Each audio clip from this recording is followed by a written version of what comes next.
London, the 22nd of January, 2026. In the wake of escalating courtroom drama, sensational accusations, and one of the most emotionally charged public testimonies in recent royal memory, Buckingham Palace has issued a rare and unequivocal statement, not in defense, not in anger, but an affirmation of principle. The Crown does not participate in disputes born of personal grievance. We acknowledge no involvement in the proceedings currently before the High Court, and we will not be drawn into commentary regarding internal family matters when they are weaponized in public forums. In state is free for us, in states treaded. The statement delivered late afternoon by the Palace's Chief Press Secretary and authorized by both His Majesty King Charles III and Her Royal Highness Princess Anne marks the first official clarification on the royal family's position in relation to Prince Harry's legal battle against Associated Newspapers Limited.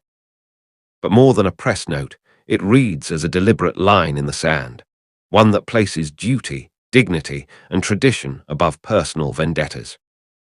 This is not the first time the royal household has faced turbulence from within. But as Prince Harry's courtroom allegations turned personal, accusing Prince William of betrayal and Princess Catherine of actively obstructing his inheritance and reconciliation, the need for clarity became unavoidable. Not in terms of defense, but in terms of institutional boundaries. In a supplementary briefing held at St. James's Palace, Princess Anne, known for her directness and loyalty to protocol, issued a sober but pointed commentary. The Crown serves the nation, not itself. We do not litigate our values, nor outsource our sense of responsibility to courtrooms or tabloids. Those who step away from that path do so by their own will, not by royal design.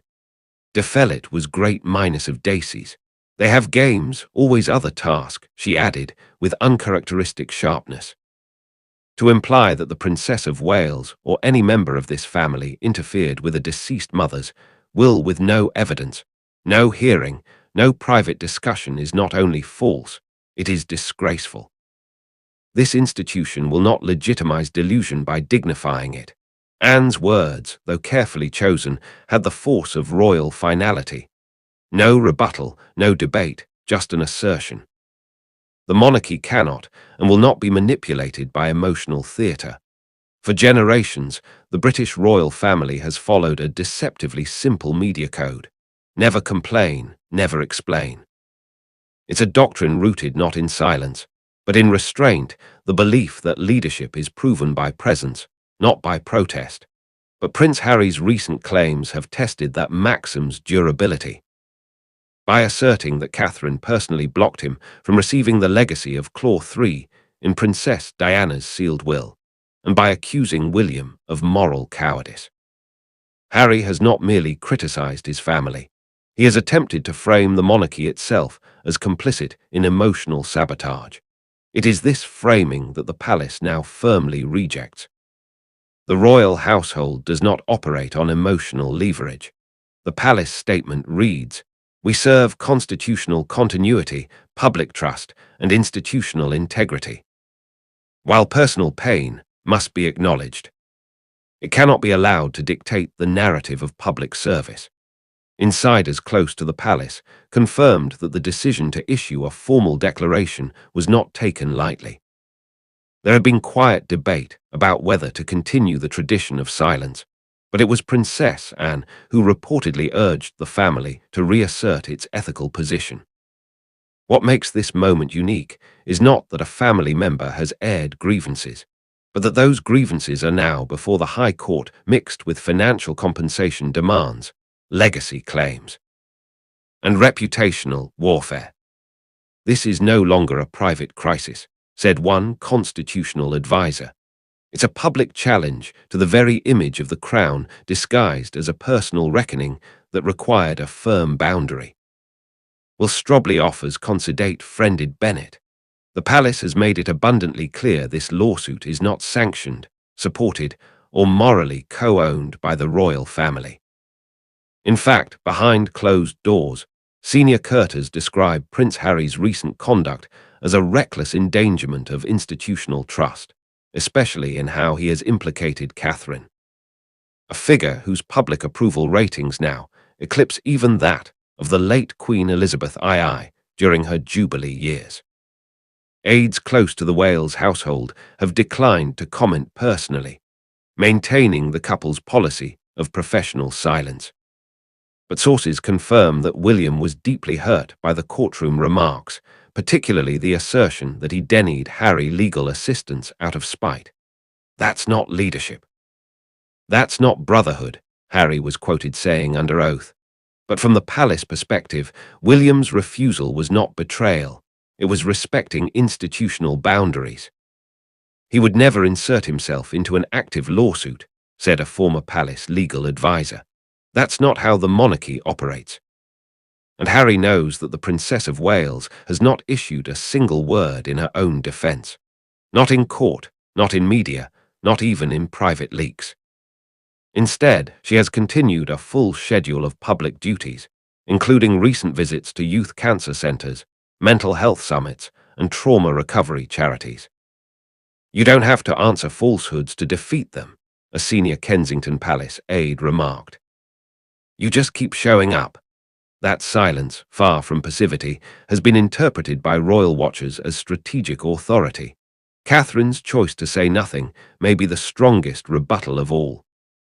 As the trial of Windsor v. Associated Newspapers Limited entered its second full week, the High Court transformed from a chamber of legal scrutiny into a crucible of competing realities. At the center stood Prince Harry, embattled and alone, attempting to recast a deeply personal narrative of hurt and betrayal into a legal case of national significance. But in courtroom after courtroom, rebuttal after rebuttal, a truth is emerging. Grievance is not proof, and emotion does not outweigh evidence. What began as a privacy suit has now become a spectacle of unverified accusations, questionable timelines, and most destabilizing of all, an aggressive attempt to drag key members of the royal family into a legal battle they neither condone nor acknowledge.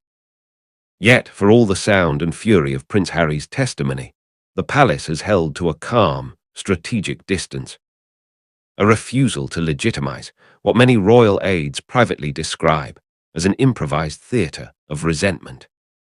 Also in the Meist, Prince Harry's legal team, once led by top-tier barristers, collapsed just 2 weeks before trial, citing irreconcilable direction and deteriorating client cooperation. In open court, Harry admitted that he reached out to Prince William for help in finding new counsel, an ask that was denied. "I turned to my brother in good faith," Harry said on the witness stand. "But I was met with silence. Inspected graded his aunt, and later end day." Yet, palace insiders say this was neither silence nor betrayal, but rather a measured choice to avoid conflict of interest. Had the Prince of Wales intervened in any form, even to recommend a solicitor, it would have opened the door to accusations of royal interference, explained a former Privy Council legal advisor. William's refusal wasn't personal, it was institutional. The emotional framing of that choice, however, is now being used by Harry to suggest abandonment. The courtroom thus has become a stage not only for litigation, but for personal catharsis, one that legal experts say is undermining the credibility of the suit. In a particularly dramatic moment during cross-examination, Barrister Anthony White KC, lead counsel for Associated Newspapers, challenged Harry to provide concrete proof of criminal misconduct. "Where is the evidence?" White asked. "Which of these journalists engaged in illegal news gathering? When? With what method? With whose confirmation?" Harry's answers grew vaguer as the pressure mounted. He referred instead to a culture of intrusion, emotional erosion, and institutional silence. Powerful words, no doubt, but words that failed to meet the legal threshold of intentional harm or unlawful conduct. Multiple exhibits presented by the defense, including social emails, PR coordination notes, and party invitations, suggested that many of the journalists now accused of harassment were once welcomed into Harry's inner circle. The phrase that echoed across the press benches came from one of the reporters cited, "Harry, you invited me." This point was underscored again and again. Mere presence, once convenient, is now being reframed as predatory. And still, Meghan Markle remains absent. Her early communications, included in evidence, show that she was among the first to initiate audits and data collection efforts that formed the skeleton of the lawsuit. Yet not only has she declined to testify, she has refused to appear, release a statement, or support Harry in person. For observers, this silence is deafening. Against this swirl of tension and televised testimony, Buckingham Palace has employed what internal sources are now calling the firewall strategy. At its core is one simple principle. The monarchy does not litigate emotion. Rather than rush to defend Catherine, challenge Harry, or dispute allegations directly, the palace has invoked Article 9 of the Royal Charter on Public Conduct, a rarely cited guideline that allows the family to formally declare non-association with private legal matters, regardless of bloodline. This protocol, last invoked during the Duke of York civil litigation in 2022, allows for immediate severance of formal association between active working royals and any ongoing private legal action deemed to carry reputational risk, institutional immunity from subpoenas, interviews, or cross-examinations related to said case. Clear public positioning. This matter is not of the Crown. In invoking it, the palace has essentially declared Harry is on his own. The statement, while restrained, carried sharp subtext. When individuals seek to recast family history into legal accusation, the institution must protect both its dignity and its distance. Perhaps the most decisive moment came during a closed-door briefing at Clarence House, when Princess Anne reportedly addressed senior aides in a tone described as unshakable. She warned against being baited into emotional traps disguised as legal appeals, saying, "Empathy does not mean endorsement. Love does not require legal validation. We have done all we can, and more than most would ever know, to preserve dignity in the face of damage." Later, in a brief off-the-record comment to select journalists, she added, "My mother taught us to serve, not to sue." That remark quickly went viral online, with royal supporters rallying behind the Princess Royal and others calling it a turning point in the public perception of this family feud. New polling conducted by the Sovereign Index after Harry's testimony reveals a dramatic swing in perception. 71% of UK citizens say the royal family should remain silent on Harry's lawsuit. 62% believe Harry's claims are emotionally charged, but factually weak. Only 17% feel Catherine owes the public a response.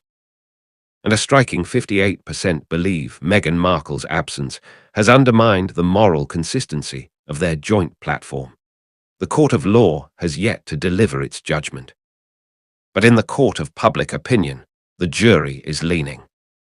As headlines swirl around Prince Harry's incendiary courtroom testimony, a striking counter-image has quietly emerged from within the stone walls of Kensington Palace. Calm, focus, and unwavering commitment to public service. While Harry's lawsuit dominates headlines with allegations, demands, and emotional appeals, Prince William and Princess Catherine have maintained what many now describe as a masterclass in dignified distance. Thanks for watching. Not a single word has been spoken by either of them regarding the trial. Not a public defense, not a private leak, not a single off-the-cuff remark. And yet, every appearance, visit, and gesture seems to speak volumes, reinforcing a stark contrast between institutional service and personal spectacle. While Harry was testifying before the High Court, William and Catherine were in Aberdeen visiting a paediatric neurology unit and unveiling a £43 million public health fund. The scene could not have been more different, where the courtroom was filled with tension, sharp cross-examinations and accusations. The hospital corridors echoed with applause and quiet gratitude. Royal aides confirmed the couple's schedule was intentionally left untouched despite rising media pressure. To cancel or reschedule would have signaled engagement with the narrative, said one senior courtier. And that's not how this family governs itself. Considered completed efforts. On January 23, the couple presided over the Royal Foundation Early Years Summit, an initiative Catherine has spent 4 years building. She delivered a keynote on childhood development and emotional resilience, pointedly relevant given the emotional unraveling on display in Harry's case. Children do not learn by being told, she said. They learn by what they see modeled: everyday strength, steadiness, and empathy. Thanks for watching. Observers noted the layered meaning, but palace insiders insist it was purely mission-focused. Even so, the message was clear. This is what leadership looks like. Sources close to the Wales family described the mood inside Kensington Palace as resolute but somber. William is said to be disappointed, but unsurprised by the courtroom allegations, particularly Harry's claim that Catherine had stood between brothers and frozen his maternal legacy. The next Wising intractions. It's character assassination wrapped in grief, said a senior royal aide, and they won't dignify it. One former press secretary noted that the couple's silence is not avoidance, but discipline rooted in a clear understanding of what the monarchy represents. The institution doesn't operate on defense. It operates on example. And right now, William and Catherine are showing that example in real time. He was to build, Daisley said, behind closed doors. Catherine is said to be deeply hurt by the accusations, particularly as they involve Princess Diana's will. A subject she has never publicly spoken about out of respect. But true to her training and temperament, she is not expected to respond in any form now or later. The strategy of active silence is not new. Queen Elizabeth II perfected it, but William and Catherine are adapting it to a modern media age where optics carry more weight than rebuttals. In contrast to Meghan's earlier high-profile interviews and Harry's current testimony, the Wales have avoided all reactive media, focused on domestic charity work. Declined to authorize any briefings or corrections, shared only service-related content on official platforms. The result, a massive swing in public favorability. Recent polling by Ipsos My shows Catherine 78% approval, a record high. William 76%, up 2 points since the trial began. Harry 28%, down 4. Meghan 19%, down 3. It's not just what the Wales say, it's what they don't, remarked one royal historian. That silence in the face of provocation is power. Multiple royal insiders confirm that while no formal statement is planned from William or Catherine, their public actions have been reviewed and approved by the sovereign's private council as part of what's being called an institutional distancing protocol. The goals are clear: reinforce the monarchy's stability, avoid legal contamination, let the courtroom speak for itself. In short, the Crown will not enter a quarrel it did not start, and it will not rescue someone who chose to leave its protections. As one veteran royal correspondent summarized, Harry is trying to relitigate relationships. William is trying to build a nation's future. The contrast couldn't be clearer. As the courtroom lights burn on in Windsor-Vers Associated Newspapers Limited, one figure remains glaringly absent from the witness bench, the press line, and the public narrative. Meghan Markle, once a central architect of the couple's media and legal crusade, her complete withdrawal from the proceedings. No statement, no appearance, no affidavit, no support has become one of the most scrutinized silences in modern royal memory. What was first perceived as tactical is now being interpreted by insiders and analysts as something far more consequential. A symbolic uncoupling from the narrative she helped build, and a calculated move to protect what remains of her public brand. as Harry's credibility continues to erode in court. Documents submitted into evidence confirm that as early as mid-2021, Meghan Markle initiated multiple private audits of press coverage, engaged a USB-based media law consultancy, and encouraged Harry to compile reputational threat dossiers, materials that later formed the backbone of their joint legal strategy.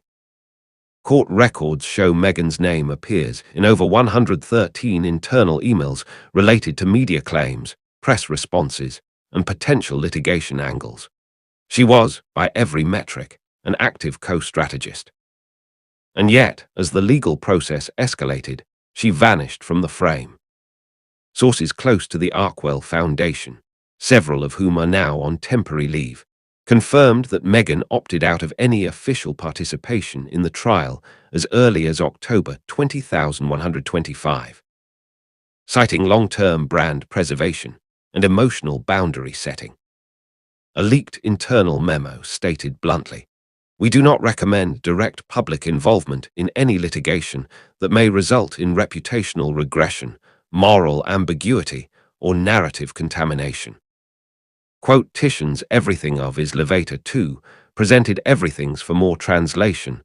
This might get messy, and she doesn't want the dirt on her shoes. Royal commentators are split. Some argue Meghan's silence is a smart legal buffer, allowing Harry's narrative to stand or fall on its own. Others believe it is a quiet betrayal, leaving Harry to carry the emotional and reputational weight of a battle they once framed as mutual. Icy, said British media ethicist Dr. Leanne Moffat. It's another to step back from your own husband's courtroom fight, especially when you helped design it. There's no doubt the absence has reshaped the public mood.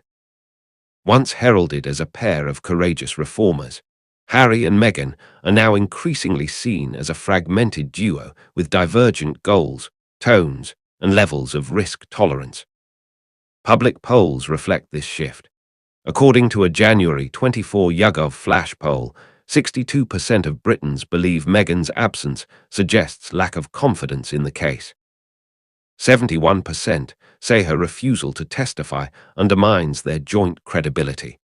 Only 11% believe she will re-engage publicly before the trial ends. Inside Courtroom 3, Harry's demeanor has grown visibly brittle, his tone more clipped, his pauses longer.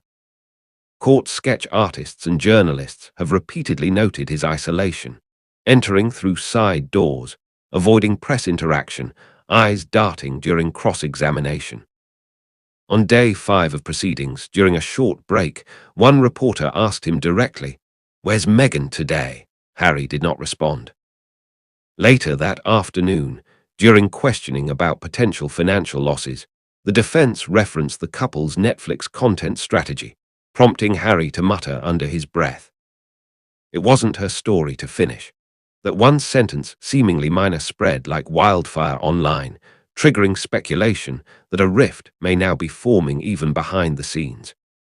One Archwell insider, speaking anonymously to The Guardian, said she gave him the sword but refused to hold the shield. That's the sentiment inside. People are confused, maybe even hurt. Meanwhile, 5,000 miles away in Montecito, Meghan is said to be in the final stages of preparing a complete brand relaunch set to debut in spring 2026. According to publicists and fashion consultants involved, this repositioning will intentionally exclude royal references, titles, or British media commentary. "It's Meghan too," said one L, a branding executive. "Wellness, empowerment, children's content. No tabloids, no tiaras." Projects include a streaming platform collaboration on emotional literacy in children, a fashion capsule with a major European label described as fiercely apolitical, a podcast and memoir hybrid titled The Quiet Reset, aimed at healing from narratives that never belong to you. Notably absent from all promotional materials, Harry. Whether intentional or not, Meghan's silence has left Harry visibly alone, vulnerable to press framing, public judgment, and cross-examination without the buffer of their usual united front aesthetic. As one veteran royal journalist remarked, he once said, "They were in this together. Now it looks like only one of them is still in it." That my now Inesco.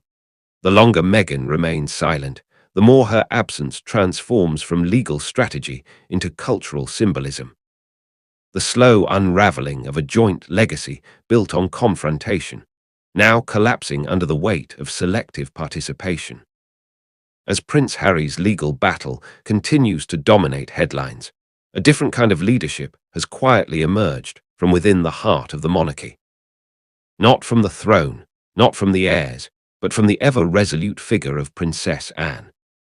With her characteristic bluntness and unshakable devotion to duty, the Princess Royal has become the institutional voice of discipline and clarity in a moment shadowed by confusion, spectacle, and familial betrayal. What began as a whisper behind palace gates has now taken shape into what some aides are calling the Anctrine, a set of internal principles that reinforce the monarchy's ethical spine, define its non-negotiable boundaries, and draw a clear moral line between public service and personal grievance. On January 24, at a private engagement with military families in Portsmouth, Princess Anne was asked, unofficially off camera, whether the royal family would ever respond directly to Prince Harry's allegations. Her response, while concise, echoed with finality, "We don't respond to fantasy." Though not a formal palace statement, the quote was quickly verified by multiple attendees and circulated among journalists covering the Windsor trial. By evening, it had made front-page headlines in conservative and centrist outlets alike. Behind the scenes, senior aides confirmed that Anne has become the moral compass guiding royal protocol during this turbulent period. "She doesn't speak often," said one longtime courtier, "but when she does, it defines the tone of the institution." Unlike formal royal policy or constitutional protocol, the Anne Doctrine is not codified in documents.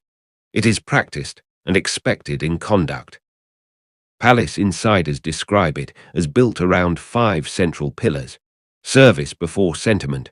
Royals are not activists, they are servants of the crown. Personal emotions, no matter how valid, must not override the needs of the public. Silence is not weakness, it's strength. The refusal to engage in media theatrics is not avoidance.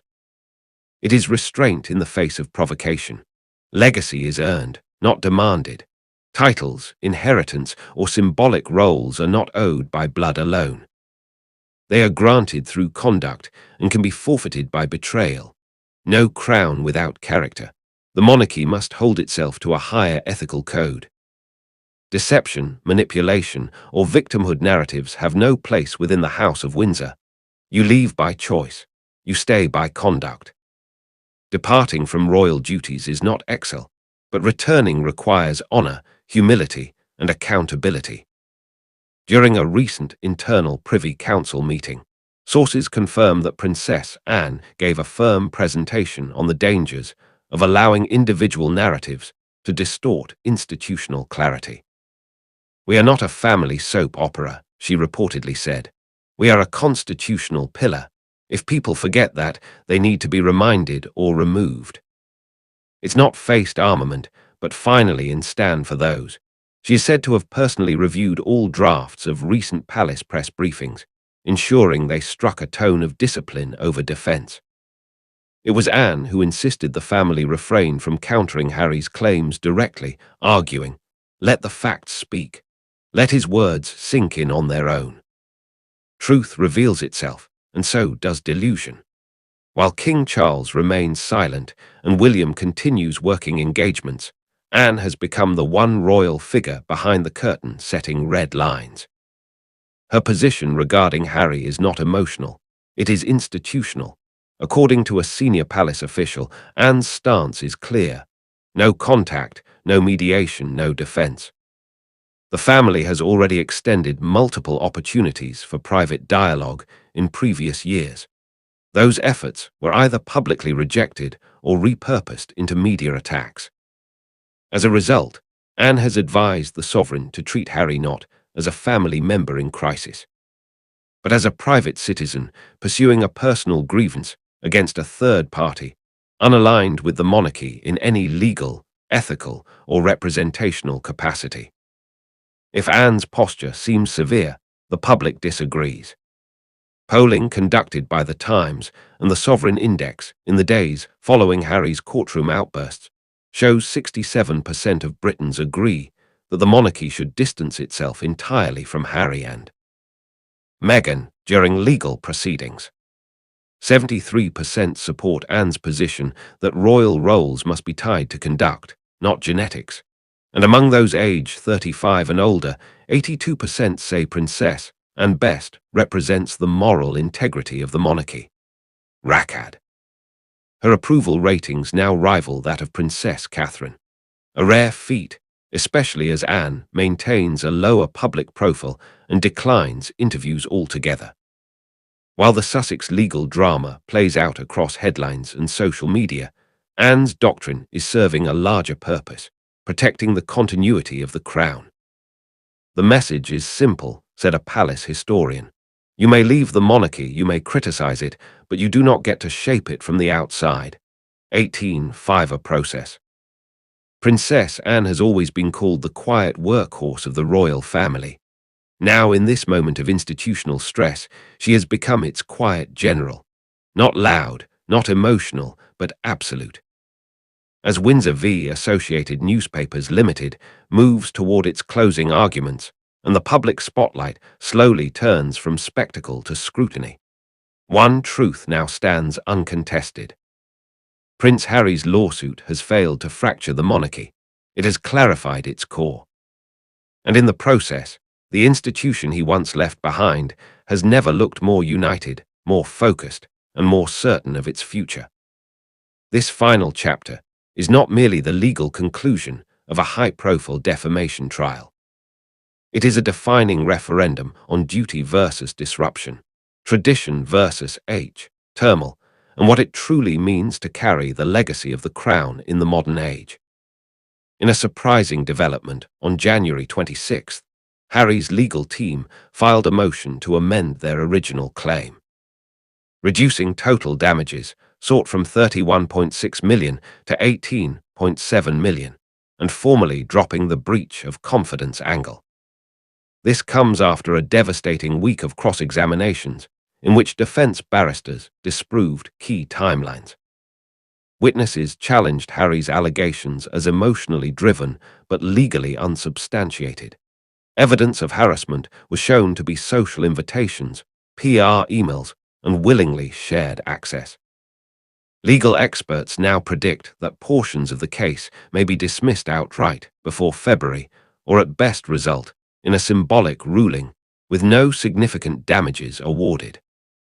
And while Harry remains technically the plaintiff, he is increasingly seen as the defendant against his own contradictions. One former royal press officer observed, "He came seeking justice, but he brought emotion instead of evidence. And when asked to prove the harm, all he could point to was resentment." Meghan Markle's absence from the trial, now confirmed as permanent, has added a new layer of emotional and symbolic weight to Harry's isolation. Though her name appears in dozens of legal documents as a co-initiator of the lawsuit's early phase, she has now fully disengaged, reportedly focusing on a spring 2026 US brand relaunch with no royal references, a children's series on empowerment through identity, a possible second memoir described by insiders as a reclamation of self, not history. But for critics, the optics are brutal. "She set the house on fire," one royal biographer remarked, and left Harry inside with the matches. Public perception reflects this sentiment. A final Ipsos My poll released January 27 shows 74% of respondents believe Meghan should have testified if she truly supported the cause. 68% say Harry now appears more isolated than ever. Only 12% believe the lawsuit helped the couple's public image. Meanwhile, Prince William and Princess Catherine continue to rise not through press releases, but through presence. Since January 20, they have visited displaced women's shelters in Newcastle, held rounds on police trauma recovery in Cudden, attended a Holocaust memorial event at Westminster Abbey, launched Catherine's Shaping Us Early Childhood initiative in Yorkshire. In none of these appearances did they mention Harry. They didn't need to. Each visit reaffirmed what the public has already come to believe. The future of the monarchy is not reactive, it's restorative. Royal watchers describe William and Catherine's current standing as the strongest since the reign of Queen Elizabeth II. Their favourability ratings now stand at Princess Catherine 79%, Prince William 77%, King Charles III 58%, Prince Harry 26%, Meghan Markle 18%. Even more telling is a question posed in the Sovereign Index's latest survey: who best represents the values of the modern monarchy? The top answers by wide margin: Catherine, William, and Princess Anne. Inside Clarence House, royal sources confirm that Operation Quiet Tether, the strategy of containing fallout while reaffirming duty, will remain in place indefinitely. This includes no formal statement on Harry or the trial, no legal motion from the palace, no contact unless through official diplomatic channels. As one senior advisor said, "This is not Excel. This is the consequence." He stepped away from the institution that includes its shield to come some too. Down is of red. Even King Charles, known for his emotional temperament in private, has made no overture. According to sources, he has come to peace with the idea that reconciliation, if it comes, must come without public leverage or courtroom accusations. In an informal gathering at the Royal Navy College 2 days prior, Princess Anne was asked again off the record whether she felt the family had failed Harry. Her answer was short, quiet, but resolute. "We didn't fail him, we just stopped following him." That single sentence has since been printed on the front page of 3 major UK papers and shared more than 4 million times across platforms. It is in many ways the closing argument the monarchy never made, but didn't need to. As the final weeks of this courtroom battle unfold, what remains is not just a verdict on press ethics, but a national meditation on character. Harry may yet win a partial judgment, but the monarchy, silent, stable and unshaken, has already won something larger. The loyalty of its people, the credibility of its heirs, and the moral ground that cannot be litigated. Because in the end, legacy isn't claimed through lawsuits. It's lived in silence, in duty, in an unshakable presence. We wish him peace, but we will not join him on this path. End quote. It's talk too. It has to. And so, with no press conference, no interviews, and no rebuttals, the royal family stands together, taller and ever forward. Thanks for watching. Please kindly subscribe, like, comment, and share.